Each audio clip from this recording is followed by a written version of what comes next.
आज की कहानी एक गांव की है। एक ऐसा गांव जहां एक बंद कुएं से निकली एक परछाई ने सब कुछ बदल कर रख दिया। ये कहानी है मोहन की और उस भयानक कीमत की जो आखिर में उसे चुकानी पड़ी। गांव वालों को लगा कि सबसे बड़ी मुसीबत अब उनके सामने है, वो उसे देख सकते हैं। पर वो कितने गलत थे। उन्होंने जो देखा वो तो बस एक झलक थी। असली राज और असली खौफ तो अभी भी उस कुएं के अंधेरे में ही कैद था। तो अब कहानी वहां पहुंचती है जहां मोहन डर के साए में जी रहा था। वो अकेला था जो ये सच जानता था कि गांव में घूमने वाला उसका दोस्त राज असल में राज है ही नहीं। और फिर एक रात अंधेरे की खामोशी से एक जानी पहचानी आवाज उसे बुलाती है। रात का गहरा सन्नाटा था, पूरा गांव सोया हुआ, और उस खामोशी को चीरती हुई अचानक एक आवाज आई। एक बहुत ही कमजोर, टूटी हुई सी आवाज, जैसे कोई बहुत दूर से पुकार रहा हो। ये आवाज सिर्फ एक नाम ले रही थी। ये सुनते ही मोहन का दिल जोरों से धड़कने लगा। वो इस आवाज को पहचानता था। ये कोई और नहीं बल्कि असली राज था, जो कहीं फंसा हुआ था, मदद की गुहार लगा रहा था। और फिर असली राज की वो बेबस पुकार सुनाई देती है, एक ऐसा पैगाम जो अब मोहन की जिंदगी का मकसद बनने वाला था। मुझे बचाओ, उस कुएं को हमेशा के लिए बंद कर दो। अब मोहन के पास सवाल थे लेकिन जवाब नहीं। तो वो कहाँ जाता? वो सीधा गांव के सबसे बुजुर्ग और सबसे ज्ञानी इंसान हरिराम बाबा के पास गया। उससे उम्मीद थी कि बाबा ही उस बुराई का असली सच बता सकते हैं। और हरिराम बाबा ने जो बताया उसे सुनकर किसी के भी रोंगटे खड़े हो जाएं। उन्होंने समझाया कि वो चीज कोई आत्मा या भूत नहीं, वो एक परछाई है। एक ऐसी परछाई जो ना जाने कितने सालों से उस कुएं में कैद थी और जिसे अब राज के रूप में एक नया शरीर मिल गया था। लेकिन उस कुएं को हमेशा के लिए बंद करने का सिर्फ एक ही रास्ता था, एक बहुत भयानक शर्त। बाबा ने कहा, उसके लिए एक बलि देनी होगी।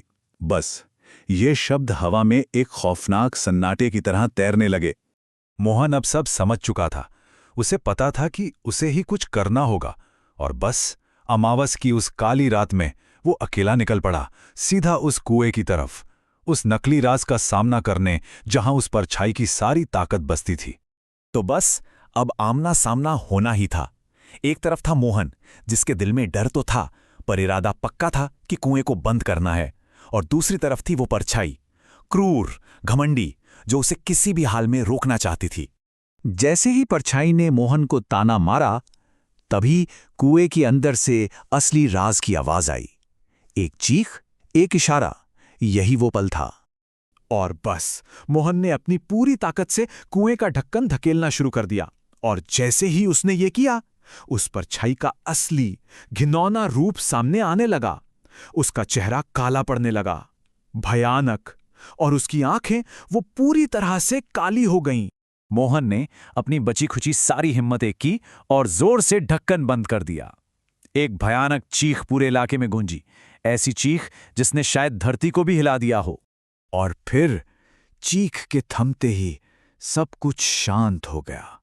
एक गहरा, खौफनाक सन्नाटा, जैसे कुछ हुआ ही ना हो।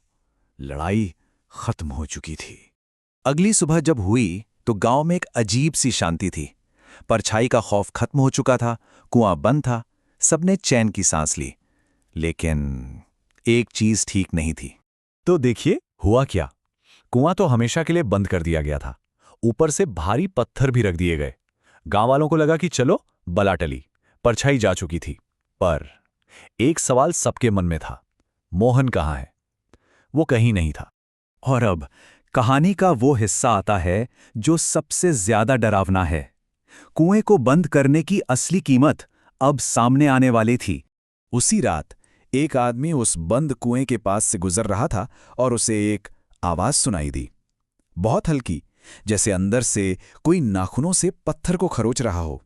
असल में यह था उस कुएं का असली खौफनाक नियम। पहला, परछाई को अंदर कैद करना है। दूसरा, कुएं को सील करना है। और तीसरा, सबसे भयानक, उसे हमेशा के लिए बंद रखने के लिए किसी एक को अंदर रहना ही होगा। मोहन ने सिर्फ लड़ाई नहीं जीती थी, वो खुद बलि बन गया था।